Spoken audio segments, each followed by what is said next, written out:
Hello everyone, today we're going to be going over the Puppet interface. So, a person asked me how to make an animation play when you double jump, and somebody else was having issues with that as well. So, I wanted to go over that, but it's really simple. So I thought I might as well make a good game design video about it. So, the Puppet interface, if you don't know, is in every single puppet you place down, and you can also find it in gameplay gear at the very end here, puppet interface. I'm going to go ahead and plop down a puppet right now. I'm going to open it up, and this is the puppet interface right here.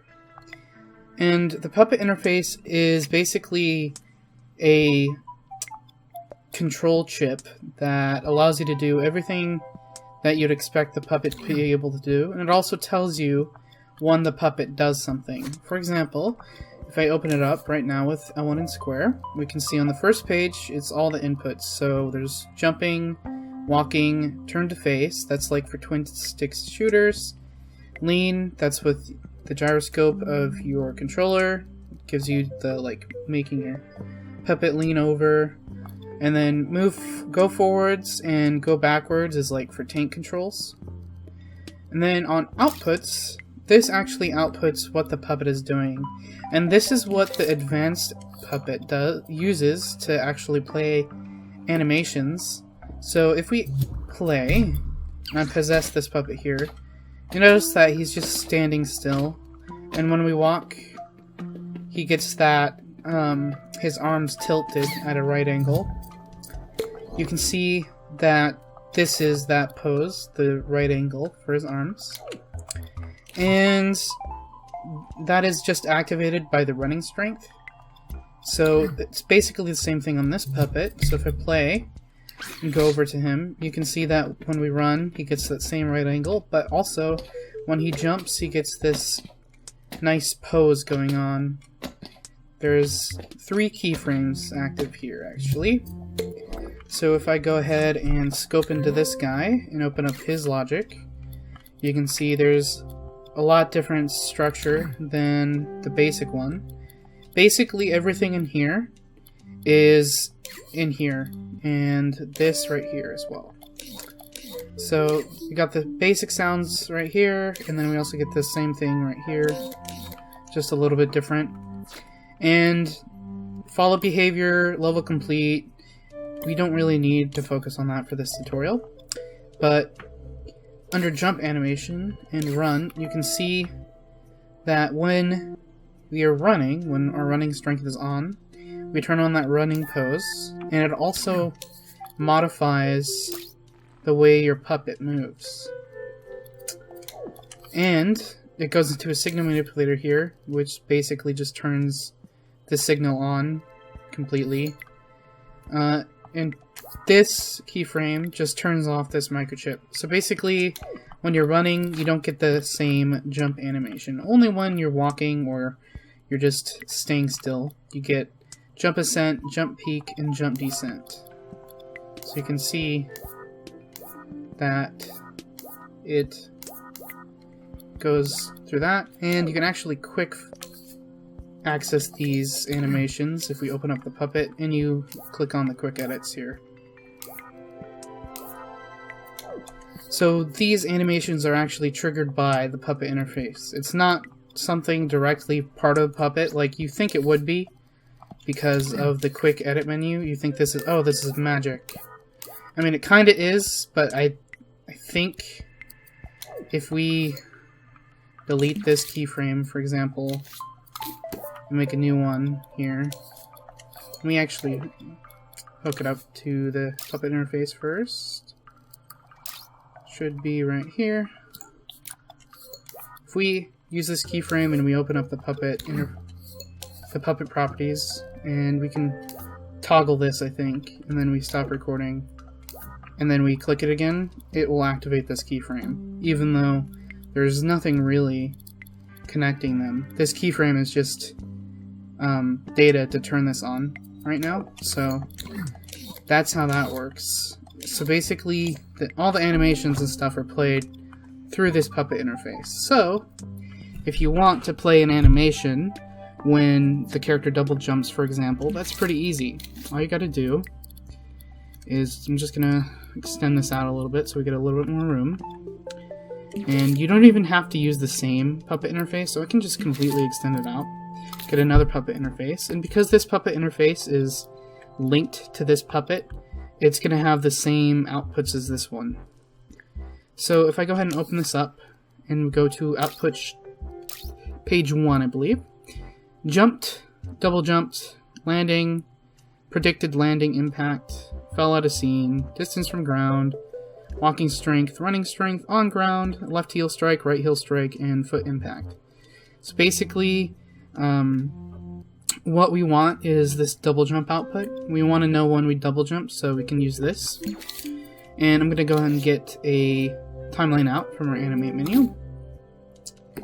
And then I'm going to open it up, and we're going to go ahead and keyframe this. I'm going to just make it so it's a simple roll animation. So I'm going to scope into the puppet, move our limbs like so. Just get it into a simple roll. I'm going to turn on puppet mirror, like a cannonball maneuver, basically.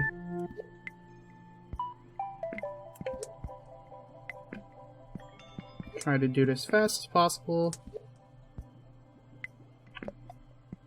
There we go. And now I'm just going to copy it like twice. And another time, that's going to be our last frame, so it repeats.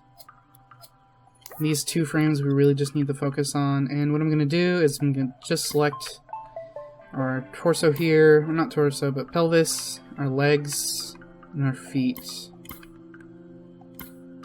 Because I tried doing it just by moving the torso, and we get that. We don't want that, so we just get our selection back here. I'm going to turn on precise move, and we want to do it by about 90 degrees. And then we're going to do the next frame, and we're going to do 180 degrees. Or, I'm not sure. Yeah, I mean, the animation looked fine when I did it this way. So, now, when this plays, we should get a nice front flip.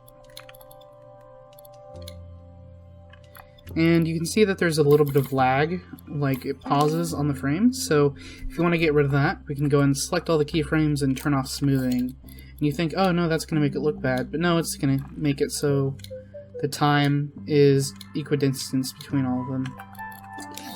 And now, I'm going to just go ahead and hook up the output of the puppet interface. Double jumped, I'm going to plug that into the power of the timeline. Make the timeline playback mode once. And I'm going to go and play. I forgot to make him able to double jump, so we're going to go into the properties. Turn up the double jump height. And now, when he double jumps, get a nice animation playing. It doesn't mess up the puppet whatsoever. You can actually make it look a little bit more smoother by opening it up again. I'm going to make it last about a second, and then I'm going to make this slide on the slider of this keyframe. I'm going to move the last keyframe, I'm going to make it extend all the way to 1 second. Then I move the fader at the top all the way to the left, so it smooths us out of the animation instead of just completely stopping it. There we go. That looks much better. And it's kind of a little jumpy still, but hey, this is just a quick demonstration, so it's not really supposed to be that good. But another thing that you can do with this, for example, is you can make footsteps. So if we go ahead and just quickly make a footstep here, let's see. I guess that works. I'm going to use surface snap. And then I'm going to just make a simple footstep, like so. Doesn't have to look good. I'll try to make it look good, but it's not going to be too good, I guess. Can make it opacity go down so you can see the texture beneath. Alright, I think this is backwards actually. I think the big part is supposed to be in the front. Doesn't really matter. Alright. Then all I'm gonna do is I'm gonna go ahead and scope into our puppet here. Well, I guess I'll move this over so it's underneath, so we don't have to deal with that. I'll play, pause, and reposition the guy so it's right underneath our foot. And then I'm going to open up our gadgets. And I'm going to get a microchip, shrink it down, place it on the foot here. And again, since this is, I think... No, actually, we might actually need to use one of the puppet interfaces up here. So I'm just going to copy this. Place it right here on the out. And we want... No, I don't want that. So that's the left foot. So left heel strike. When we get a left heel strike, we're going to emit a footstep. So I'm going to get a emitter from our movers and output section. And I'm going to go ahead and select our footstep here. I'm going to turn off emit speed, time between emits 0, emit once. I'm going to turn on recycle, and I'm going to make, like, let's say 50 footsteps before they disappear. And left heel strike is going to go ahead and just turn that on. Then we're going to want to repeat this on the other foot. I don't even think we need microchip, really. And we're going to get right heel strike to turn that on. And I'm just going to copy the same settings first. Then I'm going to move this over so that footstep is under our... You can see it. Where even is it? Oh, it's just really hard to see. There we go.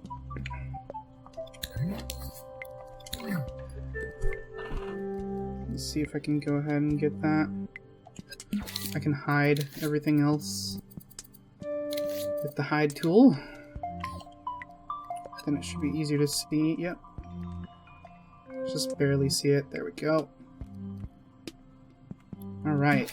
And now we're going to go ahead and hook that up to the right heel if we haven't done that already. I think we have. Yeah, we have. Okay. So now when we play, we should be able to get footsteps. Yep. There we go. I mean, it is kind of not putting in the right place, so I think if we put the emitters on the actual player, it'll look a little bit better, but let's go ahead and do it, I guess. Why not? It should keep the positioning, I'm not sure. Yeah, okay.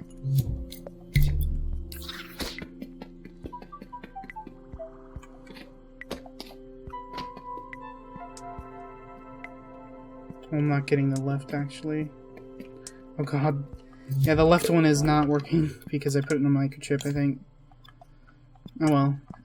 Well, that's how you do footsteps, really. I should properly set this up. It should be easy. Just copy over the emitter and then move the ball, maybe. Right there. Then get the other foot out. Hook it up. There we go.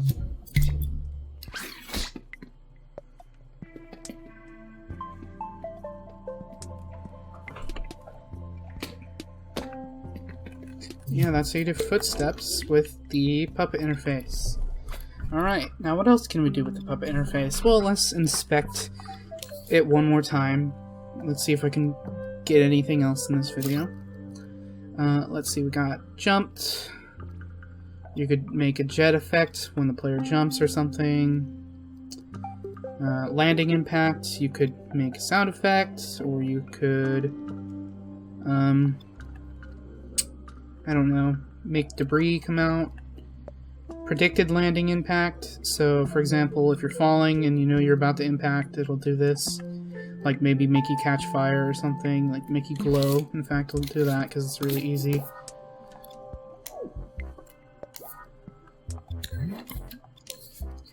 Just make the player glow a bit red. Like so. Or actually, I don't even think color really matters. Yeah. Predicted landing impact. And then... I don't know, what else could we do? There's a lot of things you could do. There's also page 2. So you can get the velocity of the puppet, so how fast the player's going. If the puppet is decelerating or accelerating. The lean speed, upper body movement, lower body movement. Outputs a signal indicating how much the lower body is moving. Useful for things like sounds or exertion of clothing. Outputs a signal indicating how much the upper body is moving. Cool.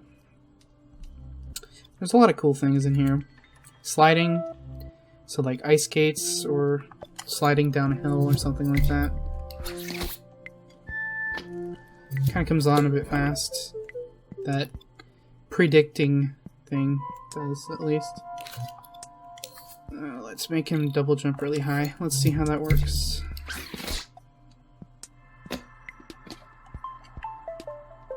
Huh, that's weird.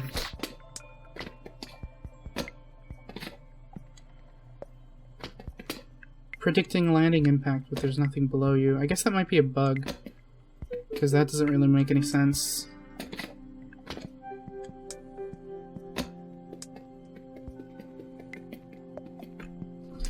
Oh well. Yeah, there's a lot you can do with puppet interfaces. Go ahead and give it a try. Try to find something that you can use. Maybe, I don't know. There's a lot of things. Like the puppet said to make clothing move. Maybe make some sounds with that. Or add a wind effect when the upper body is moving. I don't know. It's up to you. Thank you for watching. I got another tutorial already for tomorrow, so have a nice day. Bye. Don't forget to like, comment, and subscribe. Bye. Also got a Patreon. Bye.